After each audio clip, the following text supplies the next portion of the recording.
De Alberto Ezcurra Medrano, Historia del Anticristo. Presentación de Antonio Caponetto. A comienzos de 1982, en oportunidad de prologar la sexta edición del Judío en el Misterio de la Historia del padre Julio Membiel, nos apresurábamos a formular dos aclaraciones que, dada la similitud de temas y de criterios, nos parece igualmente válidas en esta ocasión. La primera de ellas es que la obra aquí presentada tiene la seriedad de los estudios científicos, lo que no supone juzgarla aséptica o neutra, ni menos aún aderezada de esos innúmeros tecnicismos vacuos con que la inteligencia pretende compensar carencias más profundas. La seriedad es, en estas páginas, como debiera ser siempre, un fruto del compromiso con la verdad, una consecuencia de convicciones demostradas y razonadas, el corolario de una argumentación impecable sostenida en informaciones objetivas.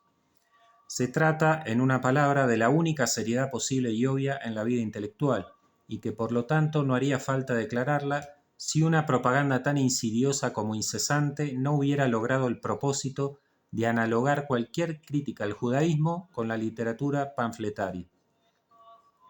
En rigor, los únicos panfletos resultan ser hoy esos aburridos trabajos de profesionales de la seriedad científica que, plagiándose mutuamente, tratan de descalificar a priori lo que no se adecúa a sus reduccionismos ideológicos.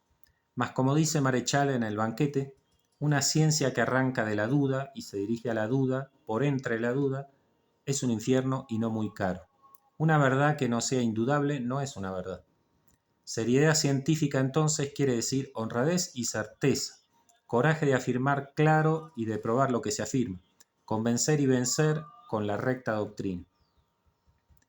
La historia del anticristo de Alberto Ezcurra Medrano es, pues, un trabajo eminentemente serio.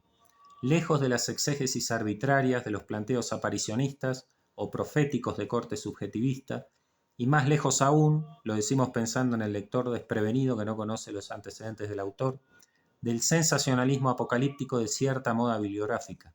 El libro se inscribe con méritos sobrados en la recia ortodoxia del pensamiento católico. Es un formidable ensayo de historia de la iniquidad, y por lo mismo una mirada teológica de la historia universal, como sería exigible que la tuvieran todos los bautizados que se entregan a la historiografía. No es solo una crónica de las maquinaciones anticristianas, podría hacerlo y poseer por ello el mérito de las cronologías necesarias y sistemáticas. Es, a partir de la crónica, una reflexión honda sobre el transcurrir humano, un despliegue de la lucha entre la ciudad de Dios y la del maligno, para que no permanezcamos indiferentes ni tibios. Es una advertencia y a la vez una llamada, historia escrita con auténtico sensus Christi y teología edificada sobre la vera historia. Si como historia sigue en estas páginas un riguroso orden cronológico desde las primeras persecuciones a los cristianos hasta los acontecimientos mundiales en torno a la Segunda Guerra, como teología sigue en un orden estrictamente lógico. Esto es, sostener con Santo Tomás y con la tradición toda que el diablo es cabeza de todos los malos en cuanto a su exterior gobernación, y que, por lo tanto, para conocer en el tiempo y en el espacio los graves extravíos de la ciudad terrena, habrá que estudiar paso a paso la actuación de aquellos que fueron llamados con propiedad los hijos del padre de la mentira. Habrá que conocer en suma la naturaleza y la conducta del judaísmo. Toda la obra de Alberto Ezcurra Medrano no es más que este empeño legítimo, demostrar que tras los funestos hechos que sacudieron los cimientos del mundo cristiano hasta la rediviva voluntad judaica, está la rediviva voluntad judaica de crucificar al Redentor, desde los tiempos apostólicos y patrísticos a las convulsiones masónicas y comunistas de posguerra. Desde la Reforma protestante hasta la Revolución Francesa, desde la proletarización de las masas con el capitalismo y la usura, hasta las revoluciones bolcheviques con sus resentimientos y odios desplegados a muerte, desde el centro de Europa hasta el corazón de América, desde las lejanas tierras de Oriente hasta la nuestra y dolorida patria. Alguien podrá decir, en tal sentido, que no es este un libro original.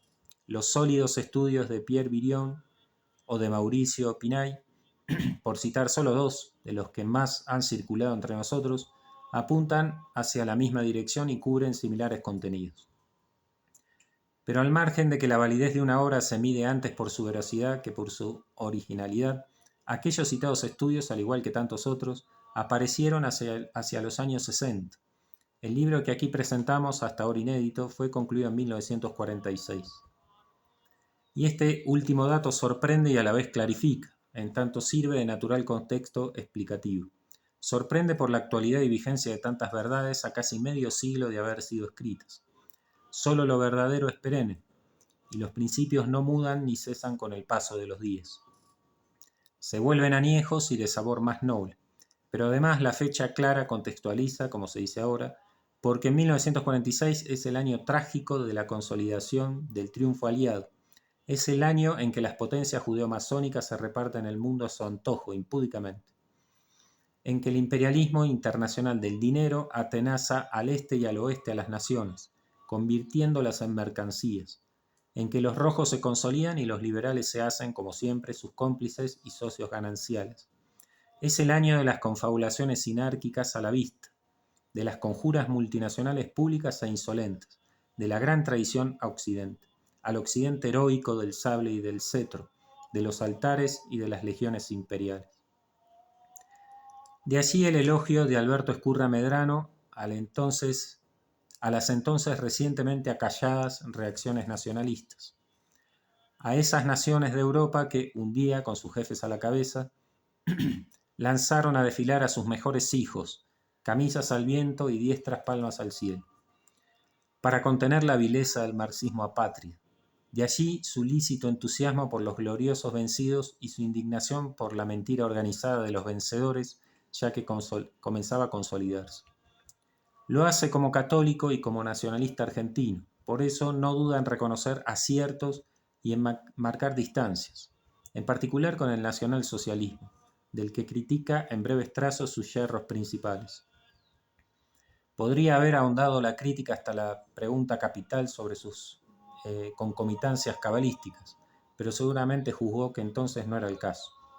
Desde 1946 hasta nuestros días pasaron demasiadas cosas. Muchas de ellas las vio y las protagonizó nuestro autor, fallecido a comienzos de los años 80. Pero el libro no fue tocado. Quizás creyó que todo lo nuevo quedaba incluido en ese puñado de verdades antiguas, que todo lo circunstancial resultaba involucrado en los trazos esenciales, que no era preciso ahondar en detalles, los cuales solo ratificaban o confirmaban el eje sustancial de la cuestión, o que a lo sumo merecían un libro distinto y diverso, o quizás sintió ese dolor intenso que sienten los corazones magnánimos al ver el avance de la revolución mundial y prefirió no volver sobre la herida. Mas una cosa es cierta, el tiempo le ha dado la razón a estas páginas. Y dígase lo que se quiera a través de la prensa canalla, de los medios serviles, del proselitismo mendaz o de los mitos publicitarios, pero el judaísmo es el común denominador de cuanta ofensiva anticristiana y antihumana se viene agitando ininterrumpidamente. No es solo una cuestión de nombres y apellidos, que los hay en abundancia, sino de ideologías y de estrategias, de contracultura y de costumbres. Ni es solo una cuestión de sojuzgamiento político o económico, sino, y ante todo, de corrupción metafísica. Es el espíritu hebreo el que prevalece hoy en la vida de los pueblos cristianos. Es el becerro de oro sobre la cruz, la casuística talmúdica sobre la ética evangélica, la cábala sobre la Sagrada Biblia, la sinagoga sobre el sagrario, el fariseísmo sobre la sacralización, los sepulcros blanqueados sobre los hombres de buena voluntad, Israel sobre Roma, el deicidio sobre la Epifanía. Es el espíritu semítico que sigue pidiendo la divina sangre sobre las cabezas ensoberbecidas de sus miembros. Es la fraternidad de Caín y de Esaú por encima de la hermandad en el Padre del cielo. Y ese espíritu lo invade todo, el campo de la acción y del pensamiento, el de las relaciones internacionales y el de las políticas locales, el del comercio y el de la ciencia. Lo mismo para medir el interés de un préstamo o de una deuda que para confiar los destinos de las almas humanas. Y se ha instalado también en la misma Iglesia Católica como un humo de Satán que la autodemuele y corroe en sus raíces. Perdón. Ese religiosismo humanitario que tan bien describe Alberto Ezcurra Medrano en estas páginas es hoy el rasgo más nefasto de la judaización de la Iglesia. Un sincretismo e irenismo absoluto para conciliar lo inconciliable y sustituir el lenguaje de las definiciones unívocas por el de las anfibologías constantes. No han sido pocas las veces que desde la cátedra de Pedro se señaló esta amenaza. Pero si del análisis global de los grandes acontecimientos mundiales pasamos a la doméstica realidad de la Argentina, también aquí veríamos corroboradas las enseñanzas y las denuncias de estas páginas. Los nombres de Helbar o de Timerman, de Greiber o de Filkestein nos sirven de claros ejemplos por sus cercanas resonancias y connotaciones. También la patria es parte de este drama y de esta agonía. Por lo mismo, contando con la gracia de Dios, podrá ser algún día protagonista del rescate y de la reconquista. Decíamos al comienzo que cabían dos aclaraciones. La primera, sobre la seriedad ya está hecha. Para arguir contra la misma, quien lo intente tendrá que negar la realidad y falsear las constataciones generalizadas. Resta mencionar la segunda, y es que por lo mismo que esta obra sobre el judaísmo está pensada y escrita por un católico genuino, no hay ni puede haber sombra alguna de antisemitismo. Se equivocan quienes lo reivindican como una pose airada para nadar contracorriente. Se equivocan los que reducen la cuestión religiosa a una enemistad racial. Se equivocan los que distinguen entre sionismo y judaísmo, como si el primero no fuese la consumación de la política judaica, por ella misma reconocida. Se equivocan los que niegan la sacralidad del Antiguo Testamento para descalificar a gusto las inmoralidades históricas de los israelitas, como si el Dios que las permitió para cumplir aún así los designios de su plan salvífico no fuese nuestro mismo Dios. Y se equivocan adrede, por cierto, los que cierran cualquier diálogo sobre el tema con la gastada acusación de antisemitismo. Alberto Ezcurra Medrano, católico militante de hidalga estirpe, patriota cabal y esclarecido, sabía que con los judíos tenemos fundamentalmente una enemistad teológica. Sabía, con nuestro Señor Jesucristo, que son los hijos de quien fue homicida desde el principio. Sabía con San Pablo que no agradan a Dios y son enemigos de todos los hombres. Y seguía repitiéndoles con San Lucas: matasteis al autor de la vida. Pero sabía también, sabemos, que al fin los alcanzará la misericordia del Altísimo y que volverán al regazo del Padre. De allí que declara expresamente en su propio prólogo toda lejanía del fenómeno antisemita, todo contacto con sectarismos ideológicos. Obra de verdadera caridad cristiana, estas páginas señalan el error sin odio, fustigan al mal por amor al sumo bien, denuncian los extravíos y llaman al combate, no a cualquier contienda ni a cualquier medio, no al pogrom ni a la cacería de fantasmas, al buen combate que quería el apóstol, la espada del Espíritu que es la palabra de Dios, y si el mismo Dios de los ejércitos lo reclama, el hierro vivo y físico contra los que toman en vano el nombre del Señor. Combate por amor, para que Cristo reine, para que Cristo impere, para que Cristo venza, para que viva siempre Cristo Rey. Antonio Caponetto, Buenos Aires, 23 de octubre, San Antonio María Claret. Prólogo del autor. El bien y el mal no son frutos del acaso. El bien por excelencia en el mundo es Cristo, cuyo cuerpo místico es la Iglesia. Él es la cabeza y la gobierna interior y exteriormente. Perdón. Frente al bien organizado, lucha el mal también organizado.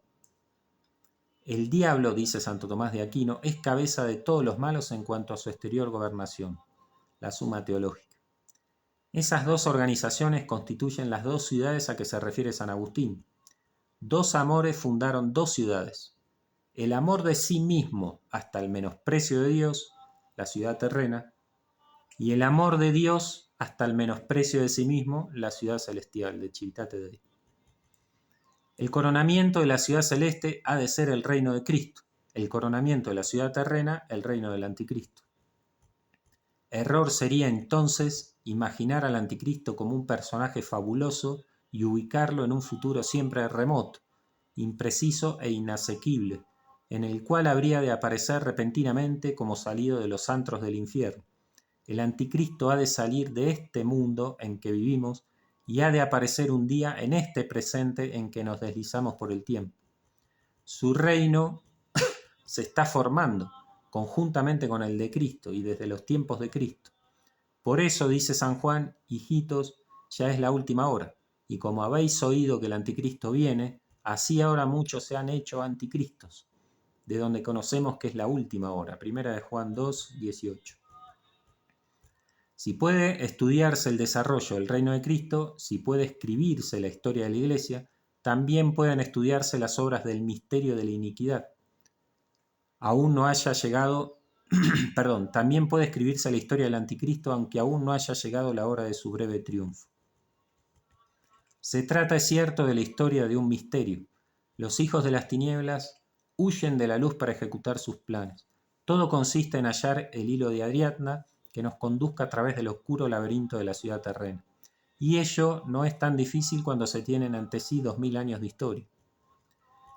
Esos 2000 años nos muestran un hecho significativo, una nación sin territorio, misteriosamente conservada desde Cristo hasta nuestros días, que ejecutó y se hizo responsable de la muerte del Hijo de Dios, que fue la primera en perseguir a los cristianos y que ha perseverado hasta nuestros días en esa misma persecución, interviniendo en todos los acontecimientos importantes de la historia y aumentando cada vez más su fuerza y su poderío. No se nos presenta en la historia otro hecho análogo.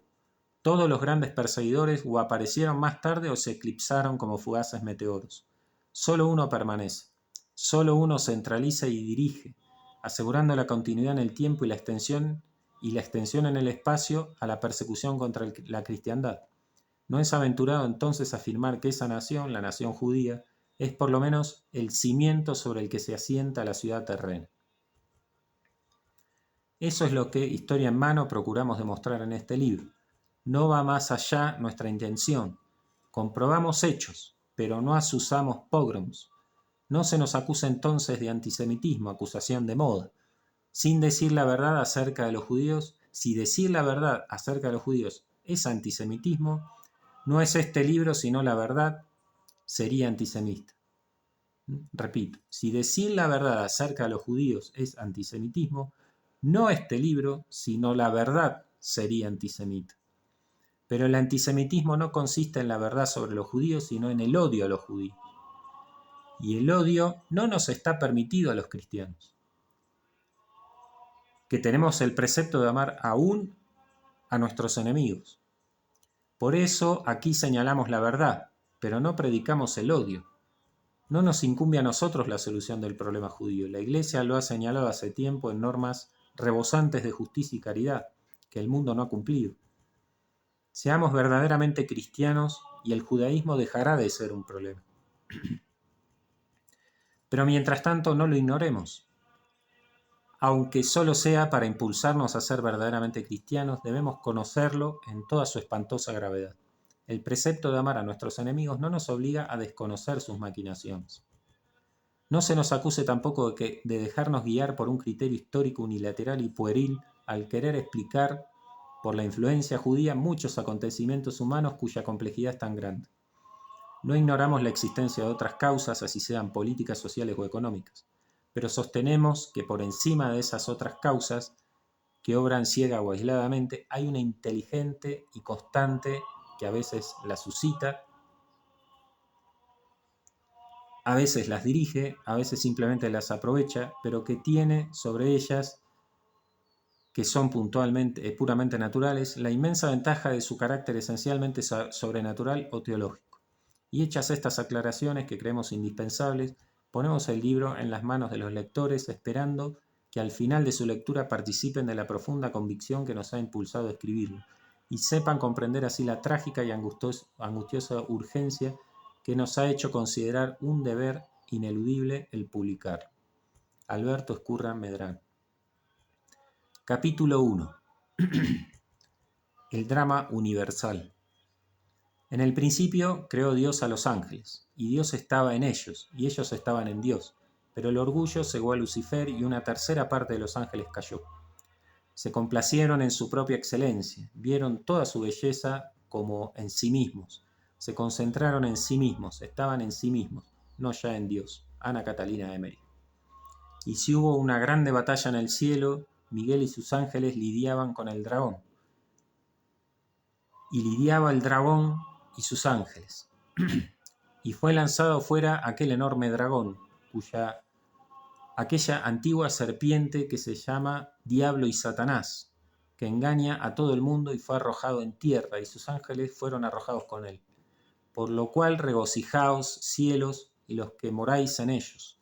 Ay de la tierra y de la mar, porque descendió el diablo a vosotros con grande ira, sabiendo que tiene poco tiempo. Apocalipsis 12.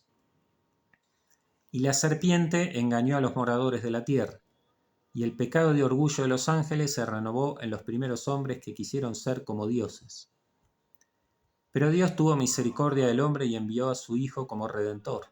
El hombre por su orgullo ha querido hacerse Dios, y para curar este orgullo Dios ha querido hacerse hombre. Josué. Y Satanás tentó al Redentor: yo te daré todos los reinos del mundo si postrándote me adoras. Pero el hombre en Cristo rechazó la tentación. Vete, Satanás, porque está escrito: adorarás al Señor tu Dios y a Él solo servirás. Mateo 4, 9, 10.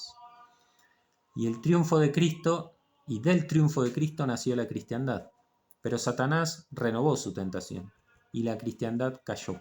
El hombre quiso ser de nuevo como Dios, y de su orgullo surgió el naturalismo. Emancipó de Dios su arte, su filosofía, su política y su economía, y si no logró hacerlo del todo con su religión, fue gracias a la promesa hecha por Cristo a Pedro de que las puertas del infierno no prevalecerán contra su iglesia. Mateo 16, 18. El naturalismo, al despojar al hombre del estado sobrenatural a que Dios lo había elevado, devolvió a Satanás la primacía que su naturaleza angélica le otorga sobre la naturaleza humana. Y cuando triunfe por breve tiempo el hombre natural, el hombre de pecado, el anticristo se sentará en el templo de Dios mostrándose como si fuese Dios. Pero será Satanás quien reinará sobre la humanidad caída. Y entonces vendrá el Hijo de Dios y destruirá al anticristo con el resplandor de su venida. Y encerrará a Satanás en el estanque del fuego y del azufre, Apocalipsis, y reinará por los siglos de los siglos. Tal es en síntesis el drama universal. Su último acto que se desarrolla en la tierra es el tema de este libro. Capítulo 2. Génesis y primeros tiempos del anticristo. San Pablo, en la primera epístola a los tesalonicenses, escrita entre el año 50 y el 52, dice de los judíos que no son del agrado de Dios y son enemigos de todos los hombres. Y en la segunda, escrita poco después, refiriéndose al advenimiento del anticristo, advierte a los fieles de Tesalónica que ya está obrando el misterio de iniquidad. Y ya estaba obrando, en efecto. A la muerte de Jesús añadieron los judíos las de sus discípulos Esteban, Santiago el Mayor, Santiago el Menor y Matías. Se opusieron con furor satánico a la predicación del Evangelio, azotando a los apóstoles y excitando a Saulo contra los discípulos. Convertido éste en el apóstol San Pablo, lo persiguieron con sus calumnias y blasfemias. Le expulsaron de Antioquía, de Pisidia, y lo apedrearon en Listra. Los mismos paganos, como Galión, procónsul de Acaya, tuvieron que arrancarlo a sus bárbaras violencias o desmentir sus acusaciones falsas y criminales. El año 65 en Jerusalén lo sacaron fuera de la ciudad para matarlo, siendo salvado por otro pagano, el tribuno Lisias. Los judíos fueron causa de las primeras persecuciones romanas contra los cristianos. Las sinagogas son la fuente de donde procede la persecución, denunciaba Tertuliano. Nerón, en efecto, estaba rodeado de judíos. Su esposa, Popea, era semijudía. A ella atribuía San Clemente la primera persecución, opinión que hace suya el historiador contemporáneo Paul Alard. Bajo la persecución de Decio, refiere el mismo historiador, los judíos asistían con una curiosidad ardiente, con una alegría odiosa, al suplicio impuesto a los cristianos. Se oían por todas partes sus voces, elevándose con acentos de triunfo. Se complacían, como los reprocha un mártir, en patear cobardemente a los enemigos caídos. San Justino, dice el padre Membiel, en su famoso diálogo contra el judío Trifón, dice repetidas veces que los judíos, después de haber matado al justo y antes de él a los profetas, ahora deshonran y alzan increpaciones contra los cristianos y cuando pueden aún les quitan la vida. San Basilio afirma que antes los judíos y los paganos han luchado entre sí, pero ahora tantos unos como otros luchan contra el cristianismo. Y así vemos a los judíos en Esmirna en 155, reclamando suplicios para San Policarpo. El 250 lo vemos insultar a los cristianos que se niegan a apostatar. El 304 se los encuentra entre los más violentos de los que quieren obligar a sacrificar a los ídolos a San Felipe y su diácono Hermes en Heraclea. Y asimismo, en las actas de los martirios de San Poncio de Simies, el año 261, y San Marciana de Cesarea, en Mauritania en el año 303 figuran los judíos excitando a los paganos contra los santos mártires.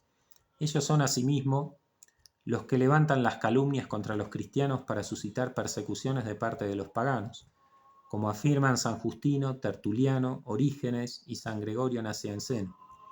En el siglo IV, Juliano el Apóstata y sus secuaces encontraron en los judíos sus mejores aliados contra los cristianos. Sus enemigos seculares, dice San Gregorio Nacianceno, los designaron como auxiliares y se apresuraron a utilizar en su provecho las disposiciones del emperador para saciar de nuevo su odio tradicional. Se les vio en Egipto y en Asia incendiar impunemente las basílicas cristianas. San Juan Crisóstomo afirma que Juliano se había rodeado de los principales entre los judíos y que, a sugestión de ellos, concibió la idea de dar un desmentido público a las profecías de Jesucristo, haciéndolos retornar a Jerusalén y reedificando el templo. Durante el mismo siglo IV, la persecución de Sapor, en Persia, fue fomentada por los judíos, según lo refieren las actas de San Simeón Barsabás, patriarca de Seleucid, quien los califica de perpetuos enemigos de los cristianos que se encuentran siempre en los tiempos de tempestad tenaces en su odio implacable y que no retroceden ante ninguna acusación calumniosa. En el siglo VI, el rey Daunowas de los Iniaritas, judío e instigado por judíos, desencadena una persecución contra los cristianos. El año V del imperio de Heraclio, los judíos cristianos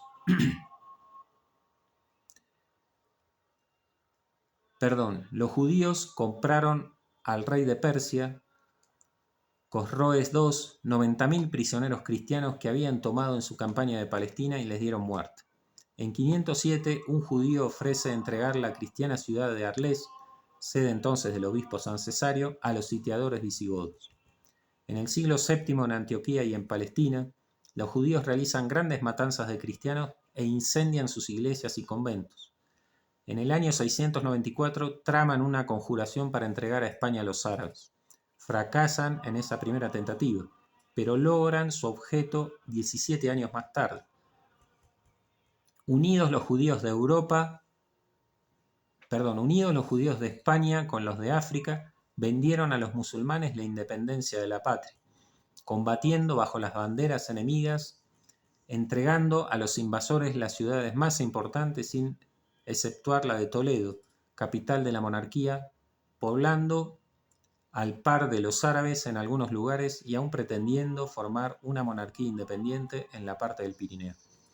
Y en el siglo IX los vemos aún entregar Barcelona a los musulmanes y Burdeos a los normandos.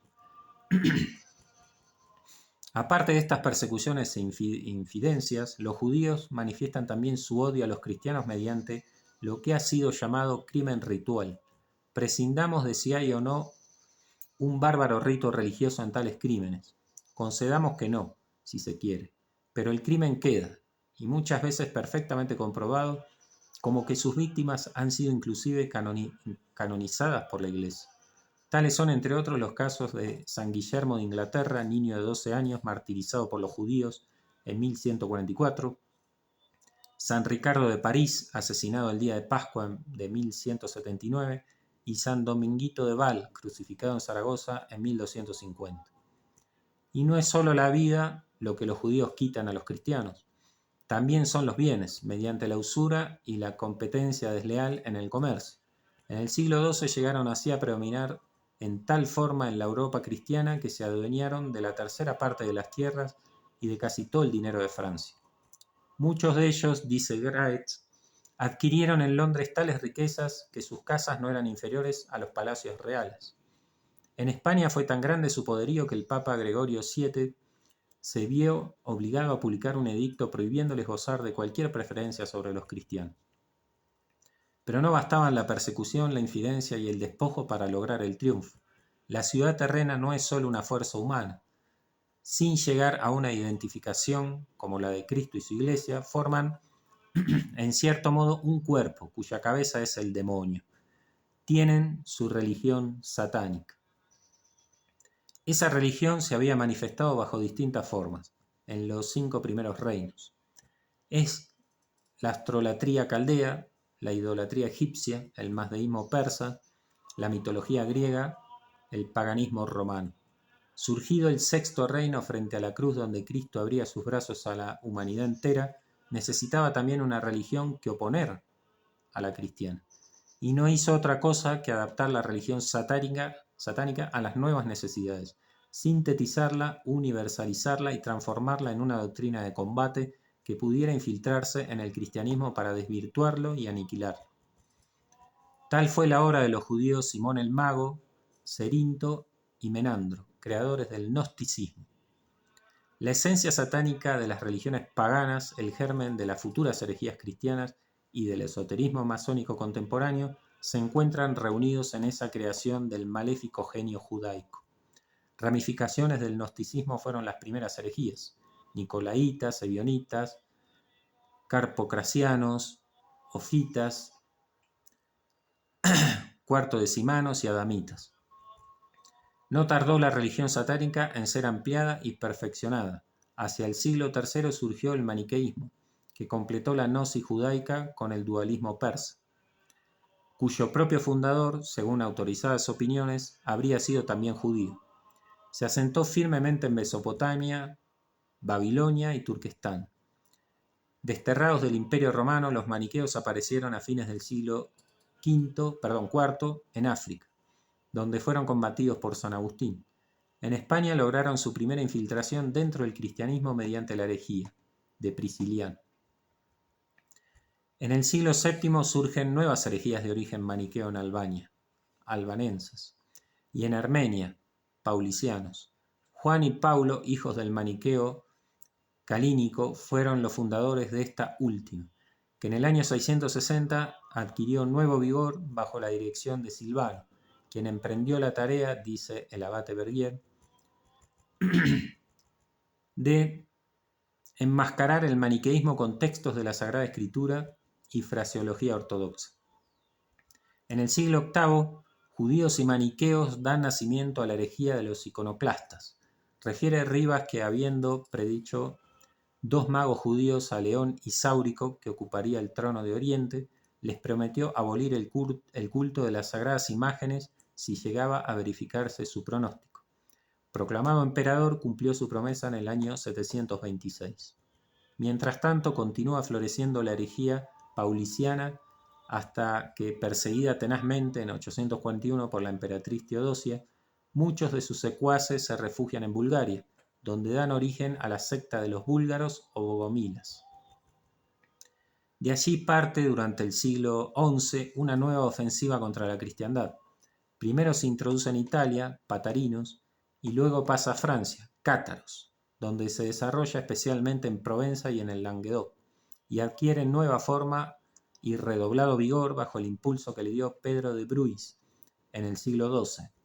Por entonces, a raíz de haber sido condenados en el concilio de Albi, comienza a darse a esos herejes el nombre de albigenses, con que han pasado a la historia. Como de costumbre, los judíos, eterna levadura de la ciudad terrena, participan activamente en el movimiento albigense. El caudillo Raimundo de Tolosa recorre la Provenza y el Languedoc rodeándose de hebreos.